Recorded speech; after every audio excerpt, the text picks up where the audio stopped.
तो बोले जब परीक्षित जी को श्राप लगा था, श्राप लगने के बाद परीक्षित जी को जब सुखदेव भगवान कथा सुनाने जा रहे थे तो देवता आए और देवता आकर सुखदेव भगवान के सामने उन्होंने प्रणाम किया और प्रणाम करके कहने लगे, प्रभु हमने सुना है कि परीक्षित को 7वें दिन सांप डसने वाला है।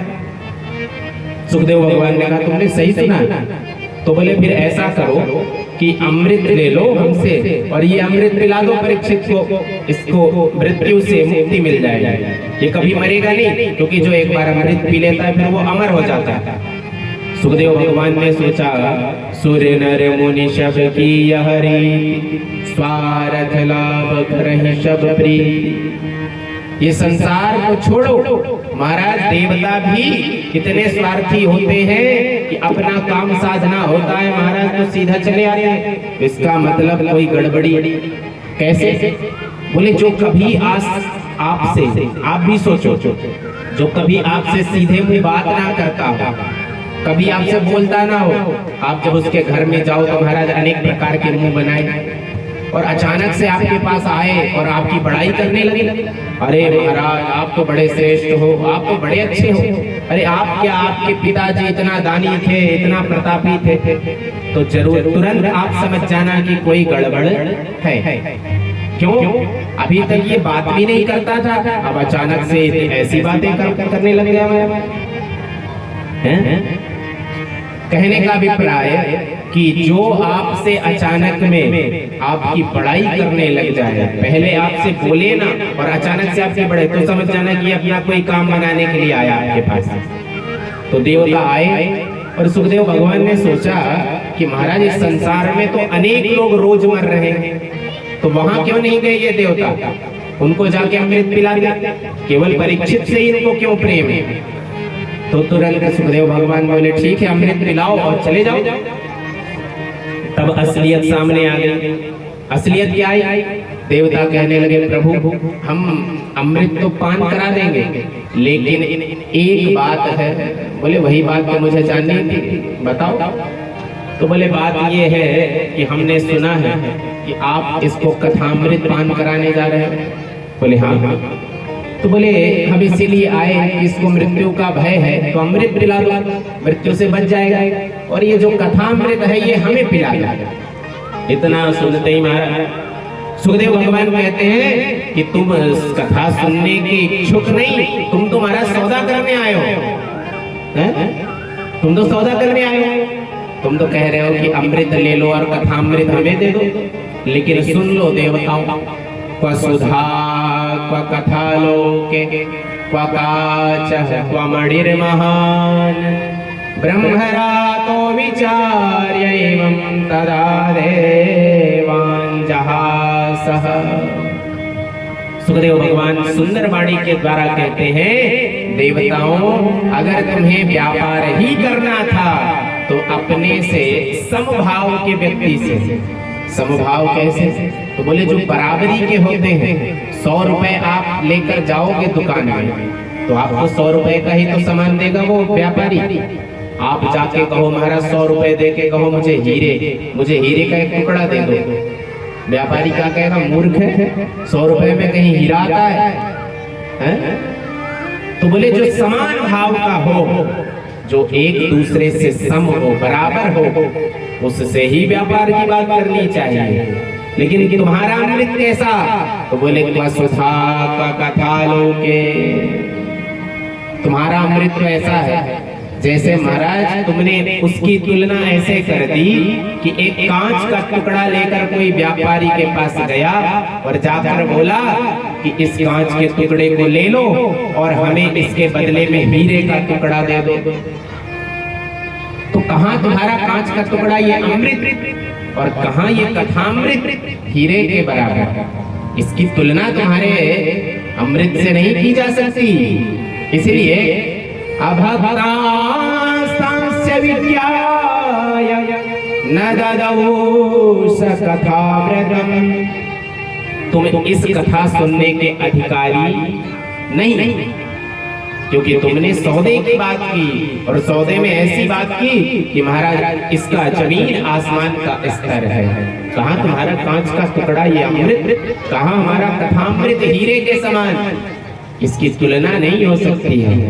इसलिए आप इस अमृत को लेकर चले जाओ, क्योंकि अमृत को पान करके परीक्षित केवल मृत्यु से जीत पाएगा, यानी मरेगा नहीं।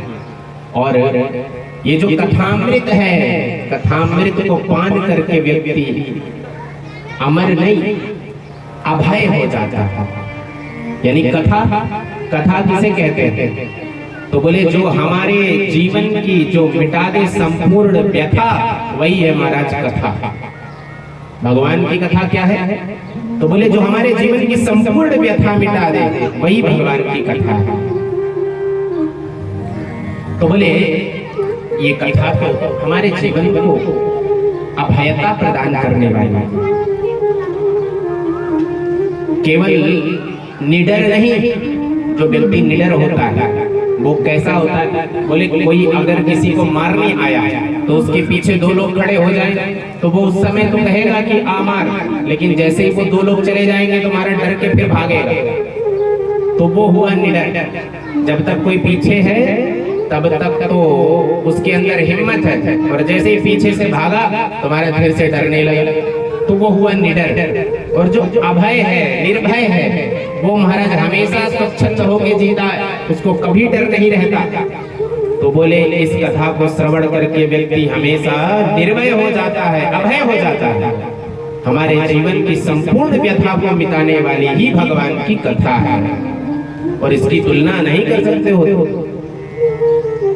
देवताओं को अभक्त मान के, अभक्तांस्तांश्च विज्ञाय न ददौ स कथामृतम्, कथा को नहीं दिया, कथा को पान नहीं कराया, क्योंकि उन्होंने कहा कि तुम लोग देवता हो और देवताओं पर तो महाराज इतनी भी फैसिलिटी नहीं है कि अगर दुख आ जाए तो जहर खा के मर ही जाए या गंगा जी में कूद के मर ही जाए।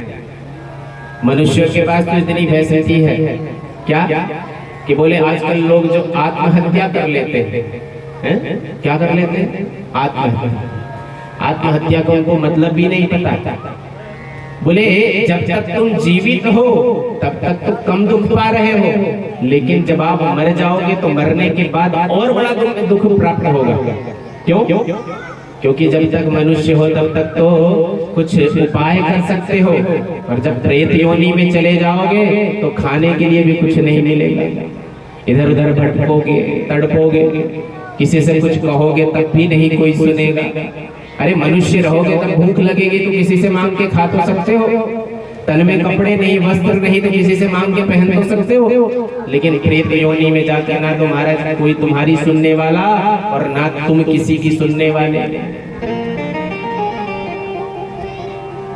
जो व्यक्ति शास्त्र ग्रंथ का अध्ययन नहीं करता, शास्त्र को समझता नहीं है, वही व्यक्ति ये कार्य करता है, वही व्यक्ति मरता है। तो बोले इस मानव शरीर को समझने के लिए हमारे ग्रंथों ने कितनी बड़ी बड़ी बात कही है। दुर्लभो मानसो देह देहिनां क्षणभंगुर। बोले ठाकुर जी ने हम पर कथा सुनने को यहाँ पहुंचा दिया, ये कृपा नहीं, ये तो विशेष कृपा है, अति विशेष कृपा। कृपा तो सबसे पहले की कि हमें मनुष्य बना दिया। देवता इसलिए तो इधर उधर भटकते हैं और सोचते हैं कि महाराज मानव योनि इतना श्रेष्ठ क्यों है। दुर्लभो मानसो देह, ये जो मानव शरीर है इसके लिए बड़े बड़े लोग, बड़े बड़े देवता, बड़े बड़े गंधर्व सोचते हैं कि महाराज ये मानव योनि इतना श्रेष्ठ क्यों। तो शास्त्र कहता है कि मानव शरीर ही ऐसा है जो ठाकुर जी की प्राप्ति कर सकता है। ये मानव शरीर ही ऐसा है जिसमें कोई उपाय कर सकते हो। और इस मानव तन को कौन पाता है? तो बोले जो महाराज जिसने पाप और पुण्य दोनों किए, कैसे? तो बोले यूं कि जो बिल्कुल पुण्यात्मा है, जो बिल्कुल पुण्य करने वाला है, वो तो महाराज आपको स्वर्ग में मिलेगा, है? जो बिल्कुल पुण्य करने वाला है वो स्वर्ग में मिलेगा, और जो बिल्कुल पाप करने वाला है वो नरक में मिलेगा। जो बिल्कुल हमेशा पाप ही पाप करता है वो नरक में मिलेगा। लेकिन बोले मनुष्य, तो बोले मनुष्य ने कहीं ना कहीं पाप और पुण्य दोनों किए हैं, इसलिए मानव शरीर प्राप्त हुआ।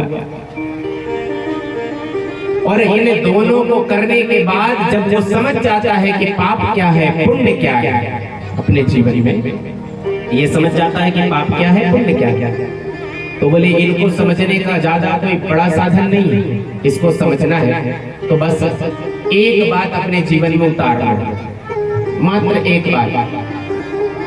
क्या? तो बोले जितने भी संसारिक काम हैं, इसको हम लोग संसार समझ के करते हैं और संसार ही सब कुछ समझते हैं। जितने भी काम होते हैं उसको संसार से जोड़ देते हैं और यही कहते हैं महाराज संसार में रहना है तो काम करना पड़ेगा, यही कहते हैं कि नहीं? लेकिन शास्त्र कहता है, बोले जितने भी संसार में ये कार्य हैं, अगर इन सभी कामों को तुमने भगवान से जोड़ दिया कि जो भी है सब भगवान के लिए करना है, ये सब जो भी हमें प्राप्त हुआ है ये सब भगवान का दिया है। ये जो घर है, देखो आप ऐसे समझो, जब आप कोई दूसरे से कोई वस्तु मांग के लाते हो तो उसको कितना संभाल के इस्तेमाल करते हो, और दूसरा कोई ले लेता है आपके घर का, तो आप उससे कहते हो महाराज इसको बड़े संभाल के इस्तेमाल करना, ये बगल वाले का है, अगर टूट गया तो नया देना पड़ेगा। कहते हैं कि नहीं कि टूट गया तो नया देना पड़ेगा। इस तरह हमें क्या समझना चाहिए कि ये जो हमारा घर है, हमारी संपत्ति है, ये सब ठाकुर जी की है, और ठाकुर जी की समझ के अगर हमने इसको इस्तेमाल किया तो हम यही समझेंगे कि महाराज ये दूसरे की है, इसमें कोई गड़बड़ी हुई तो हमें नया ला के देना पड़ेगा, तो फिर कभी गलती हो ही नहीं सकती। और सबसे बड़ा उपाय केवल हमारे जीवन में यही है कि जीवन के जितने भी संसार के जितने भी कार्य हैं, इन सब को हम परमात्मा से जोड़ देते हैं, और परमात्मा से जोड़ने के बाद महाराज हमारे जीवन में यही हम स्वीकार कर लेंगे कि जो भी है सब ठाकुर जी का ही दिया, और ठाकुर जी के लिए ही हमें करना चाहिए। ये जो संसार है, अगर इससे हमें बचना है तो एक और एक साधन क्या? तो बोले बस ये जो संसार के काम है इसको शरीर से करो, और ये जो मन है इससे केवल भगवान के लिए कार्य करो। कैसे? तो बोले ये शरीर संसार को दे दो और मन भगवान को दे दो। क्या क्या करना है? शरीर संसार को देना है और मन भगवान को देना है। बड़ा सिंपल। हमें फिर संसार में रहते हुए भी भगवान का अनुभव होगा कि हमने ये शरीर तो संसार को दे दिया और मन भगवान को दे दिया, और मन एवं मनुष्याणाम कारणम बंध मोक्षय। भगवान स्वयं अर्जुन से यही कहते हैं कि मन मुझे दे दे, ये शरीर जो है ये संसार को दे दे, इससे मुझे कोई मतलब नहीं, क्योंकि शरीर कैसा है, अनेक इसमें महाराज अनेक त्रुटियां हैं। अनेक त्रुटियां किसने बनाई? तो बोले भगवान ने। बोले भगवान ने बनाई तो फिर त्रुटि क्यों है? बोले भगवान ने जब हमें भेजा था तो ऐसे नहीं भेजा था। भगवान ने कैसे भेजा था? तो बोले भगवान ने तो भेजा था निर्मल मन जन सो मोहि पावा, निर्मल मन जन सो मोहि पावा, निर्मल मन जन सो मोहि पावा, निर्मल मन जन सो मोहि पावा, निर्मल मन जन सो मोहि पावा, निर्मल मन जन सो मोहि पावा। मोहे कपट छल छिद्र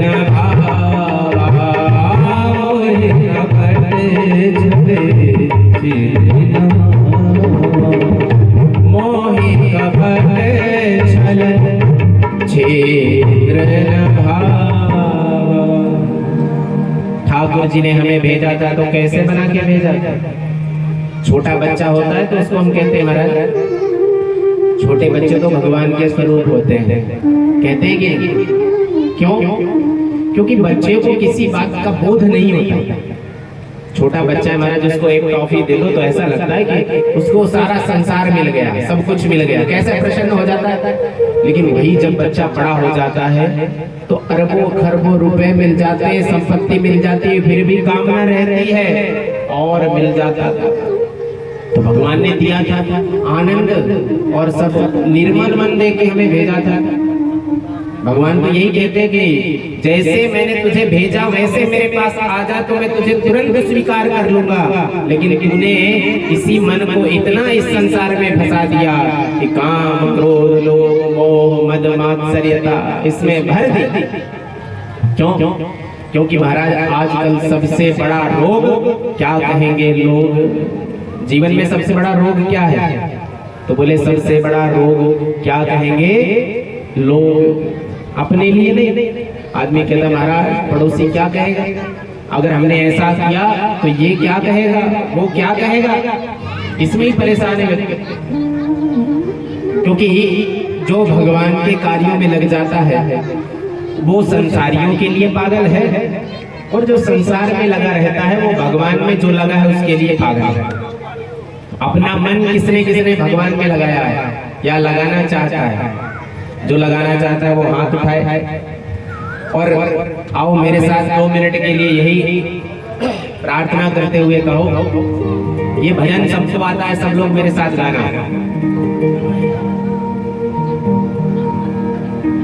ठाकुर जी में जिसने जिसने मन लगाया होगा, अपना दिल लगाया होगा, वो इस भजन को समझेगा और उसको याद भी होगा। अब आप लोग सोचो कौन भजन होगा? आप सबको आता भी है। मोहन से दिल क्यों लगाया है, ये मैं जानूं या वो जाने, छलिया पे दिल क्यों आया है, ये मैं जानूं या वो जाने। जिसने उनसे दिल लगाया मन लगाया है, या तो वो जान रहा है या ठाकुर जी जानते हैं। बीच का व्यक्ति कैसे जाने? मन की बात कोई नहीं जान सकता, आप ही महाराज ढिंढोरा पीट के बताओगे तभी समझ पाएगा। तो ये बात किसी से मत कहना, संसारी बात तो खूब बता देना, लेकिन अगर ठाकुर जी से आपका मन लग जाए तो किसी से मत बताना, ठाकुर जी के सामने ही जाके कहना, मोहन से दिल क्यों लगाया है, ये मैं जानूं या वो जाने, मोहन से दिल क्यों लगाया है, ये मैं जानूं या वो जाने, ये मैं जानूं या वो जाने, ये मैं जानूं या वो जाने, मैं जानूं या वो जाने, मैं जानूं या वो जाने, नदिया से दिल क्यों लगाया है, ये मैं जानूं या वो जाने, मोहन से दिल क्यों लगाया है, मैं जानूं या वो जाने। कृष्ण कन्हैया लाल की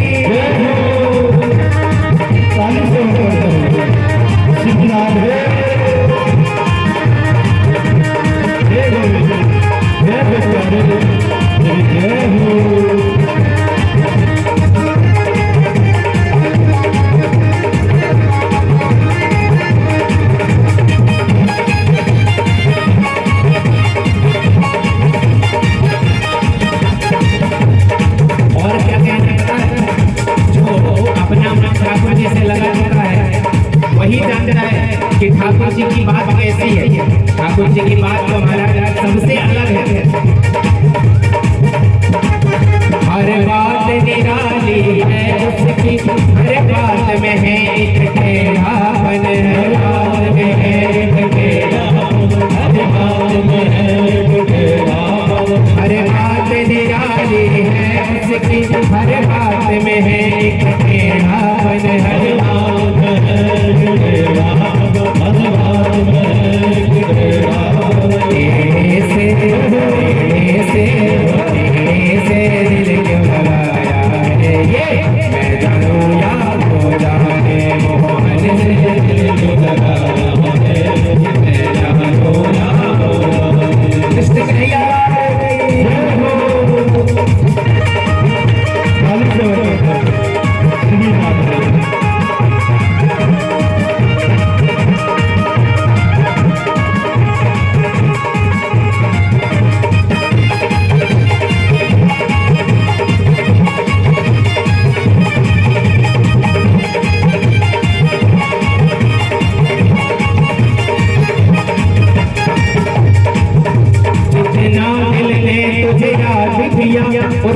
जगने बदनाम किया, उतना जगने बदनाम किया, उतना जगने बदनाम किया। जितना जगने तुझे याद किया, उतना जगने बदनाम किया, उतना जगने बदनाम किया, उतना जगने बदनाम किया। बदनामी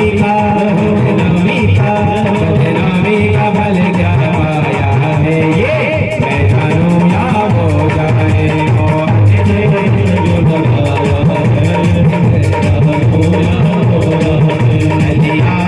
दिल क्यों लगाया है, ये मैं जानूं या हो जाए,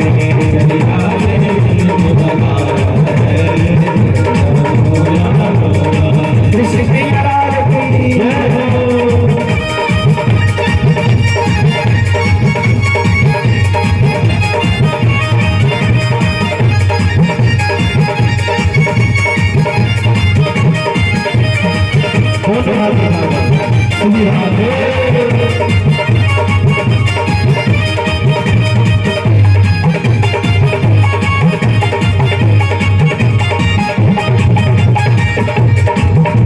मिलता भी है वो मिलता भी नहीं, नजरों से मेरे हटता हो नहीं, नजरों से मेरे हटता हो नहीं, नजरों से मेरे हटता हो नहीं। मिलता भी है वो मिलता भी नहीं, नजरों से मेरे हटता हो नहीं, नजरों से मेरे हटता हो नहीं, नजरों से मेरे हटता हो नहीं। ये कैसा जादू चलाया है, ये मैं जानूं या हो जाए,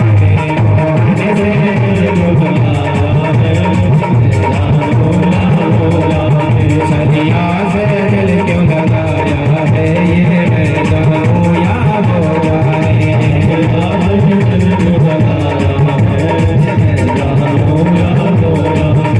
मोहन से दिल क्यों लगाया है, ये मैं जानूं या हो जाए, मोहन से दिल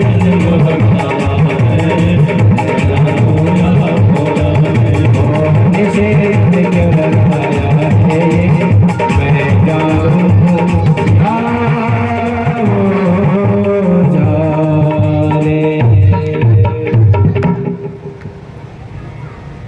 बोल कृष्ण कन्हैया लाल की जय हो। तो ठाकुर जी से जिसने प्रेम किया वही जान सकता है कि उनका प्रेम कैसा है। हर बात निराली है उनकी, हर बात में है एक टेढ़ापन। ठाकुर जी महाराज तो अलग ही है, सबसे अलग। हर बात उनकी टेढ़ी और हर बात निराली क्यों है? क्योंकि कहते हैं महाराज जिसने भी ठाकुर जी से प्रेम किया उसको तो संसार पागल कहता है, और जिसने संसार में मन को लगाया उसको वो ठाकुर जी का भक्त पागल कहता है। इस संसार में रहते हुए सबसे अच्छा कोई साधन है तो बोले महाराज यही कि इस शरीर को संसार को दे दो, और ये जो मन है इसको भगवान को दे दो। बहुत सीधा उपाय और सीधी भक्ति।